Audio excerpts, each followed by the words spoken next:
대단히 반갑습니다. 그릭난 잔영TV 이종수입니다. 이번 시간은 1413번째 시간으로 남제이 회고록 6이라는 글을 읽어드리겠습니다. 남제이 회고록 6. 북에 갔다 온 통일운동 3대 박진목, 김낙중, 김영작. 동주 박진목 씨는 나와 아주 친하게 되었다. 아마 창정 이영근 씨와의 연출했을 것이다. 창정이 도쿄에서 발행하는 통일일보의 서울 주재 부사장을 동주가 맡고 있었으니 말이다. 그의 명목뿐인 것이지만 부사장은 부사장이다. 기구한 운명의 박진목, 동주는 참 기구한 운명의 소유자다. 운명은 기구한데 본인은 유물을 잃지 않고 항상 명랑하니 그것도 신기하다. 경북 출신이고 형님은 독립투사 나이 어린 때 형님을 만나러 중국에도 갔었다니 그런 맥락에서 사상운동에 투신하게 된 것 같다. 해방 후에는 남로당의 경북 도당 부장급, 역시 경북은 정치 1번지여서 그런 연줄로도 인맥이 풍성하다. 남로당 문제는 어찌 해결된 것 같고 6.25 전란 중에 북의 이승엽을 잘 아는데 북에 가서 이승엽을 만나 전쟁을 휴전하게 하고 싶다고 여러 군데 말을 하고 다녔다. 30대 초반의 민족적인 정열애사다. 그것을 미국 정보기관이 감지하였단다. 손에 날 것 없는 일이다. 결과가 없더라도 북을 보고 온 이야기만 다 브리핑을 받아도 큰 소득이 아니냐는 판단이었을 듯하다. 아무튼 미군의 도움으로 전선을 넘어갈 수 있었고 상당 기간 감금되었다가 이승엽의 방문을 받을 수 있었다. 박동지 오랜만이요. 이야기는 들었소. 그러면 남쪽 당국의 신임장은 갖고 왔겠지요. 신임장은 무슨 신임장이요? 박동지, 남쪽 당국의 신임장이 없으면 어쩔 수 없어 협상을 하자는 것 아니었소. 1988년 9월 연세대에서 열린 한반도 평화정치 결의대회에서 연설하고 있는 김낙중 교수, 박진목, 김낙중, 김영작 씨 등은 모두 통일운동에 몸을 바친 인물들이다. 이승엽이 만난 미제 스파이, 이승엽하고 지난 사이기에 북은 동주를 안전하게 전선을 넘겨주었다. 그러나 미군에게 잡히지 않고 국군에게 잡혔으니 고생이 막심할 수밖에. 뒤늦게 미군이 알고 신병을 인수해 가 또 조사 여하간 기구한 운명인데 그 이야기가 그의 자서전 내 조국 내 산하에 자세하게 그리고 흥미진진하게 적혀있다. 일본의 마스모토 세이초가 쓴 임하에 관한 소설 북의 시인을 읽어보니 거기에 박헌영 등 남노동계에 대한 판결문의 일부가 인용되어 있는데 박진목 씨의 이름도 나온다. 그가 이승엽을 만났으니 남노당계가 미제 스파이와 접선했다고 주장할 수 있게 된 것이다. 아무튼 박진목 씨는 국내에서 통일운동가로 유명해졌고 애국애족하는 인물로 대체적인 평을 받게 되었다. 그는 한국일보 뒤에 있는 중원이라는 밥집을 갖고 있었는데 자주 독립운동, 통일운동의 노선배들을 초청하여 융성하게 대접하곤 했다. 그는 대학 교육은 받지 않았다. 그래서 교양이 없다는 것은 아니다. 쓰는 말씨가 대단히 평범하고 토속적인 우리말씨다. 유식한 개념은 전혀 쓰지 않는다. 구수한 순수 우리 서민의 말이다. 그리고 말재간도 대단하여 말하다 보면 어느덧 친근하게 빨려들곤 한다. 한자리에 모인 3대 통일운동가, 나는 호사가라고 할 수 있다. 6.25 후에 임진강을 헤엄쳐 북에 가서 통일을 호사하다 온 김낙중 씨는 대학 때 친구다.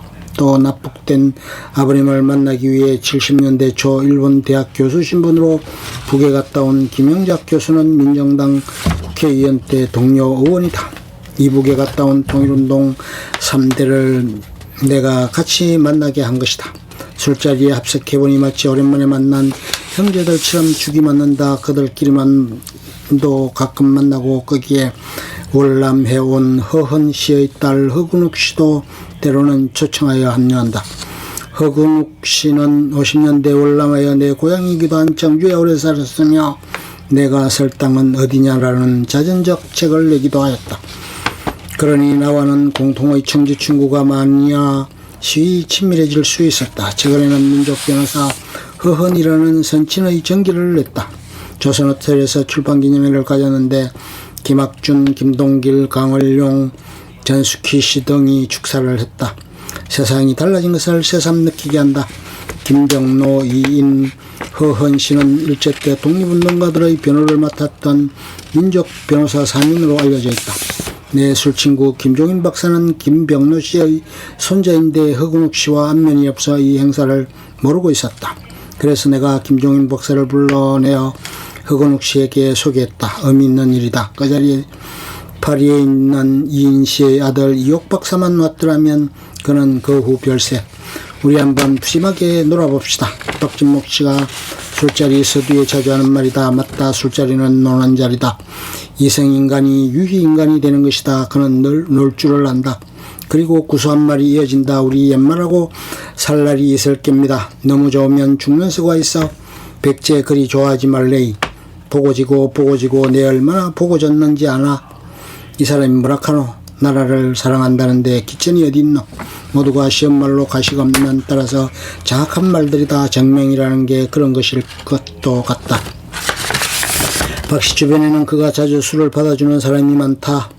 이기택, 김상현, 이우재, 윤식씨 등등이다. 남북정상회담이 이루어지고 남북관계가 진전되어 그의 간절한 소망이 풀리게 된 듯한 요 근래에 그는 강신옥, 김도연 씨와 나를 밥집으로 초대한다.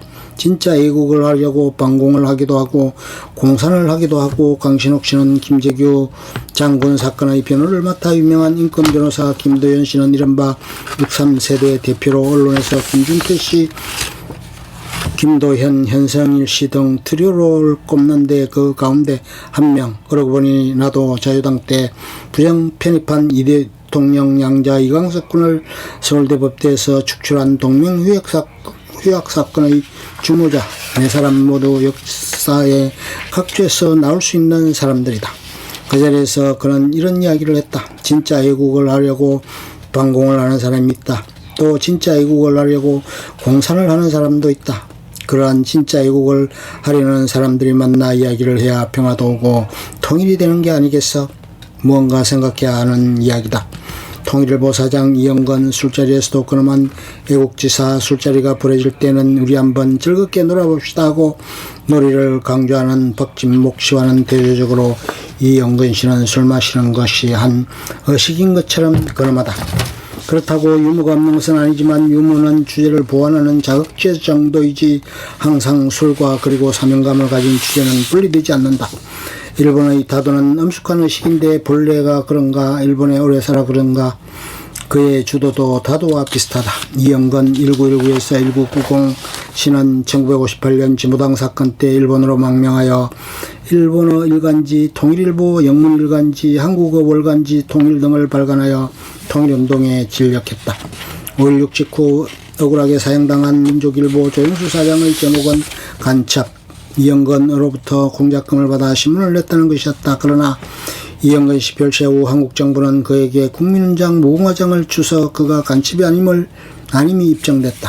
그가 일본에서 별세한 후 그에 대한 이야기가 나오면 내가 가장 잘 아는 사람으로 간주된다. 그의 장남인 이경섭 씨는 한양대학 금속공학과 교수인데 얼마 전 한 언론기관이 그의 선친에 관하여 문의하자 나에게 물어보라고 소개했단다. 간단히 이 시를 소개해야겠다. 그는 충북 정원군의 지주집안, 형님이 한민당 소속 재헌의원에서 태어나 청주고 경복구를 거쳐 연희 전문을 나와 목양 여운영 씨를 따랐으며 해방 후 건준의 치안대 창설의 브레인으로 활약하였다. 죽산 조봉암의 비서실장, 그 후 죽산 조봉암 씨가 농림부 장관일 때는 사실상의 비서실장으로 일했고 진보당 사건이 나자 일본으로 망명하여 중립기로 조국 통일운동에 진력하였다. 일간지 통일일보를 어려운 가운데 꾸준히 내어 통일운동에 앞장선 것도 큰 업적. 특히 할 것은 박 대통령 말기에 마친 김재규 씨의 동서인 주일본 공사를 통해 김재규 중앙정보부장 박 대통령의 다리를 놓아 외치와 내치를 나누는 내각 책임제 개헌운동을 추진하다 실패한 일. 그때 나는 정경연구라는 월간 잡지에 그의 이름은 가린 채 그의 주장을 소개했었다. 이에 있다. 조선일보 논설위원 때 송지영 씨의 소개로 동경에서 이 선생을 만났더니 청주의 후배라고 대단히 반긴다.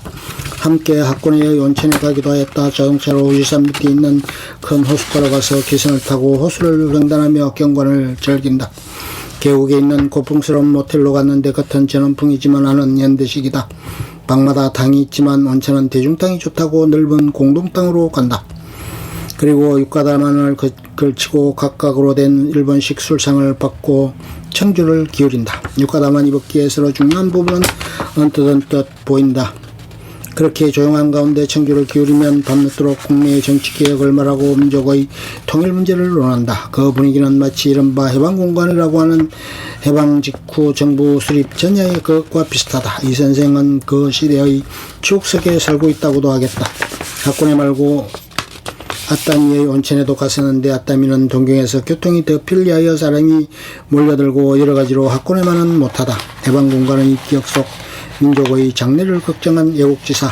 동경에서 교요리라고 하는 교토 요리집에 자주 갔다. 술 마시는 법도는 같다. 천천히 청주를 마시며 끊임없이 민족 문제에 열을 올린다.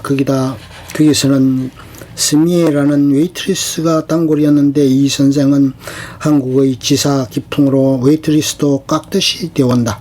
천천히 그러나 매우 정확하게 일본어를 구사하여 한국인의 검도를 보여준다. 한 번은 신문을 내느라 어려운 가운데도 국내 독립운동의 선배 10여 분, 유석현, 김재호, 송남헌 씨 등을 일본에 초청하여 융성기 대접한 일이 있다. 그런 이 선생님이 소설가 이병주 씨를 배척할 수밖에 없다. 처음에 창정, 이영건 씨의 아오, 나림, 이병주 씨의 아오는 나이도 얼추 아주 친하게 지냈다. 그러나 나림이 동경에 와서 술을 무질서하게 마시고 여자들과만 사귀고 돌아다니니 그럴 수가 있느냐고 갈라서게 된 것이다. 나림쯤 되면 민족의 사표가 될 만한 사람인데 그런 사람이 일본에 와서 교표들에게 조국에 대한 신념을 심어주기는커녕 주지영님의 생활이니 작풍, 그는 작풍이란 표현을 자주 썼다. 이 틀렸다는 것이다. 나는 나림을 도덕 부도덕을 쪼그라였거나 벗어난 사람이라고 표현했었다. 소설가가 아닌가. 고은 시인이 나림은 이데올로기를 멜로드라마화한다고 비꼰 것을 읽은 일이 있는데 나는 거꾸로 그러기에 나림의 친밀감을 느끼는 것이다. 창정과 나림의 화해를 위해 애써도 보았으나 허사했다. 이 선생이 김재규 중앙정부 부장을 만나러 몇 번 서울에 왔었으나 서울의 술집에 모시지 못한 것이 후회스럽다. 윤길중 씨 등 호텔방에서 약간 마셨을 뿐이다. 끝. 좋으면 좋아요, 구독, 알림 설정 눌러주세요. 감사합니다.